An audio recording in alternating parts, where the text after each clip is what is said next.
Happy birthday to you. Happy birthday to you. 10 years ago, the controversial Xbox One launched, a launch that threw Microsoft into third place, possibly forever, and lost the trust of many gamers after its initial reveal, originally planning an always online model with no support for used games. It also didn't help that the then CEO basically more or less said, if you don't like it, don't buy an Xbox One. It's not exactly how he said it, but telling your user base to buy a nearly 10-year-old console instead is pretty much the same thing. Costing $100 more than the competition while simultaneously being less powerful due to bundling in a device that people hated didn't help either. This also didn't help in the long run, especially nowadays where last-gen games noticeably struggle more on Xbox One than PS4. Despite the bumpy start, the Xbox One did improve over time. However, it still struggled with a great many things, such as sales numbers and first-party exclusives. The first few years weren't too bad. They didn't exactly set the world on fire, but if you were an Xbox One owner, you at least had a few things to play. And with the later addition of backwards compatible titles from Xbox 360 and the original Xbox, it gave Xbox something that PlayStation lacks to this day. However, no one will deny that the majority of the console's life was pretty dry and not very exciting. Ask anyone about some of the console's exclusives, they'll point to the typical Halo, Forza, and Gears of War,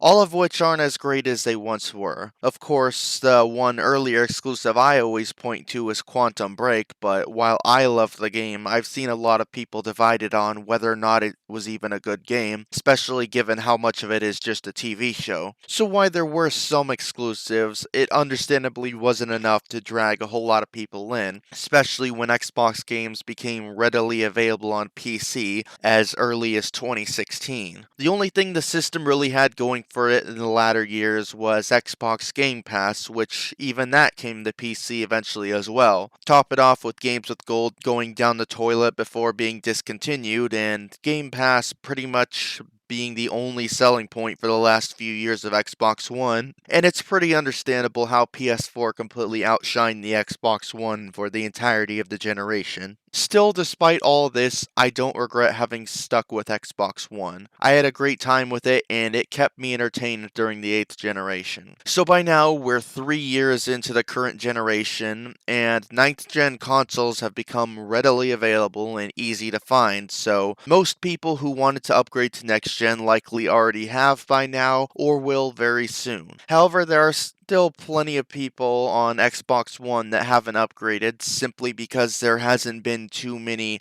must-have current gen only games, and I think that's completely understandable as we've only just recently started finally getting truly into the current generation with next gen only games across both platforms. So for this part of the video, I've decided to pull out my Xbox One, hook it up, and see a bit of what it's like to game on Xbox One in 2023, using some of the games from my collection that either released after the Series X and S came out, or that later got a next-gen upgrade. And when I say Xbox One, I'm talking the old man VCR Xbox One, not the slightly better One S or the much better One X. Originally, when I started working on this video, I was only going to cover the games that I have from my physical collection because my Xbox One was still on the older dashboard and I didn't really feel like changing it. However, for the sake of this video, I figured I might as well update it.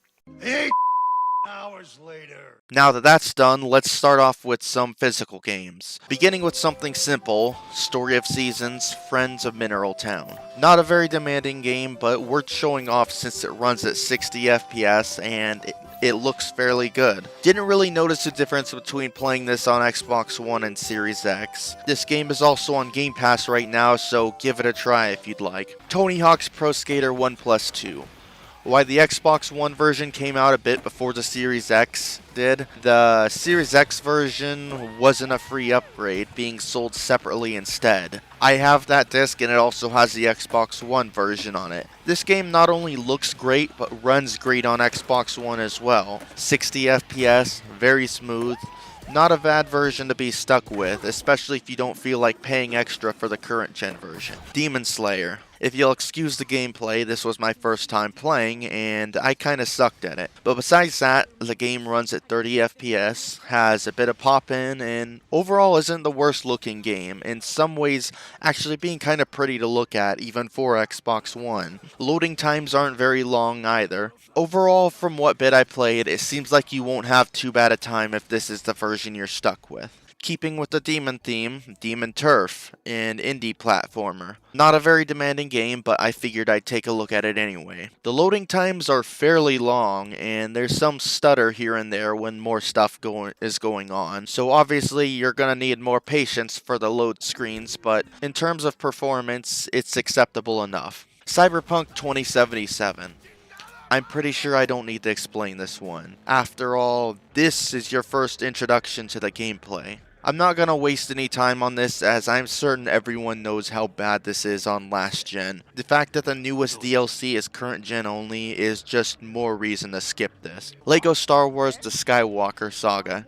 I was actually slightly surprised with this one. I know it's just a LEGO game, but it's a more ambitious one, so I'm still surprised with the results. There's a bit of pop-in with some of the stuff in the distance being a bit blurry and the game running at 30 FPS with the occasional stuttering, but nothing too bad. Definitely playable and enjoyable on last gen, and this title is also on Game Pass as of this video, which I can definitely recommend checking out. My Little Pony: A Maritime Bay Adventure. I was originally gonna include this as a joke, but after actually trying the last gen version, we've got some stuff to talk about. Even on current gen, not a very impressive game. Not just technically, but in terms of the game itself, considering you can 100% this easily in less than 2 hours.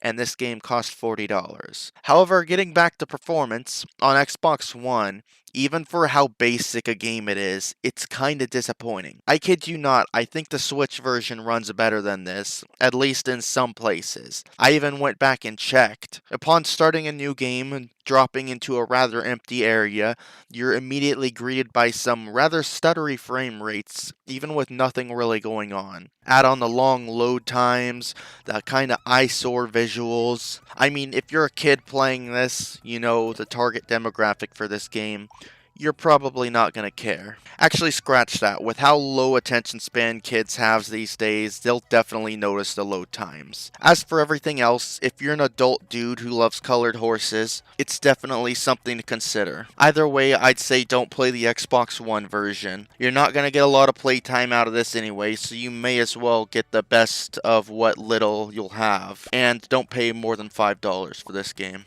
And since I've updated my Xbox, let's take a look at some digital titles, both from my library and Game Pass. Forza Horizon 5. Xbox One was how I originally played this game back when it came out, then on Series S, and then Series X. And when I finally experienced that version, I started out playing in fidelity mode. However, upon going to the Series X enhanced version of Horizon 4 that by default runs in 60 FPS, I started playing in performance mode as it just feels so much better. So going back to playing 30 FPS with this definitely wasn't the most comfortable thing in the world. Still, all the Horizon games previously have been 30 FPS anyways, so if you're not on Series X yet, you're already used to it. One silly thing I want to point out is that while the game runs at 30, it seems like your driver's animations are like 15 FPS, so if you're watching your guy turn the wheel outside the cockpit view, it looks a little funny. It's like this in both Xbox One and I think even Series S, but the main issue is the loading times, of which are much longer. Everything from first loading into the game, loading into races, loading out of races, fast traveling, changing cars, all of that takes longer, and all that loading time really adds up. Visually, I still think it looks great for Xbox One standards, and given that it's a first-party title, it's optimized well enough, so the only real issue here is having the patience to deal with all the loading. Nothing an SSD can't resolve, I'm sure. Lies of P. I'm terrible at Souls games, and this one is no exception, so I didn't go very far in this. Still, despite my suckage, I enjoyed the Series X version of this enough that I was curious as to how well this would handle on Xbox One, and it's better than I expected. Yet another game that unsurprisingly runs at 30 FPS. Some minor stutter here and there, but nothing awful. How it handles further in the game, I'll never know. The loading times don't seem bad either, and of course it's a graphical downgrade, but not as bad as I expected it to be. As far as I've experienced, it seems to be quite well optimized, so this is an okay way to play Lies of P. And it's all in Game Pass, so it doesn't hurt to try it out. Call of the Wild: The Angler, an open-world fishing game. Not a super exciting game, but the reason I wanted to check this out is because to me, this is more of a visual experience if anything, so I was curious to see how it'd be if we took that away and just had ourselves a typical fishing experience on last gen instead. Dear God, it wasn't fun. When I first loaded in, it felt like I was playing in slow motion. Really stuttery frame rate, the controls have a slight input delay, the graphics look like puke. I felt like I was playing a badly optimized Xbox 360 game. It stabilized enough when I fished for a bit, but as soon as I stopped to do anything else, it went right back to hell again. I tried going onto the water to see if it'd get any better, and it didn't. This is one where despite being on Game Pass, I'd say don't torture yourself with the last gen version. Atomic Heart. Back when this first came out, I was actually surprised this was getting a last gen version. My friend said he experienced the PS4 version and that it was laughably bad, so I figured I'd take a look at the Xbox One version. Of course, I picked up where I left off somewhere in the middle of the game, having to relearn how everything works and such, but then I just got right back into it, having a fairly comfortable time for a while. The only negative thing I can say about this is that the loading time is long. I mean, the loading bar even needs to load before the game actually starts loading, but once you get past that, everything seemed to run fine. I believe the resolution is low, but that's to be expected at this point. It's on Game Pass, so if you haven't tried it already, go ahead and see for yourself. Monster Energy Supercross 5. Not the newest one, but pretty much the only one I've really been able to get myself to care much about. I started off with a compound to see how the more open area would handle. Bit of pop-in upon first loading, and some objects occasionally load in and out, especially in the distance, but otherwise it was just fine. I figured I should also see how actual races handle, so I did a quick race, and even with 22 racers, the game didn't seem to stutter. And for Xbox One, I'd say the game looks pretty decent as well. If you're curious yourself, this particular Supercross game often goes on sale for just $5, and it's one I'd say is worth it. Monster Hunter Rise. This was originally made with the Switch in mind, of which most of my playtime is in, so it's not like it's super demanding or anything, but both Xbox versions did come out this year, so I figured I'd include it anyway. The game by default looks and runs really good, but the cool thing I actually found while going through the settings is that there are actually graphical options for the last gen version, so you can choose to favor better performance, better graphics, or the default in between. That alone makes me more easily able to say that you'd be fine playing this version if it's what you've got. This is also on Game Pass, so even more reason to see for yourself. Soul Hackers 2. Not a whole lot to say about this game.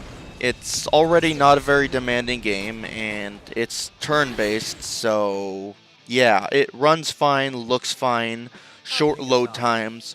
Fair to say you'd be just fine playing this version. And it's on Game Pass as well. Star Ocean: The Divine Force. Terrible and quite frequent frame drops, puke textures, quite a bit of close distance pop-in, fairly lengthy load times. This game absolutely fists the Xbox One, and this is all while inside of a city. It doesn't get better when you're out in the open fields fighting and doing other stuff. Cutscenes aren't much better either.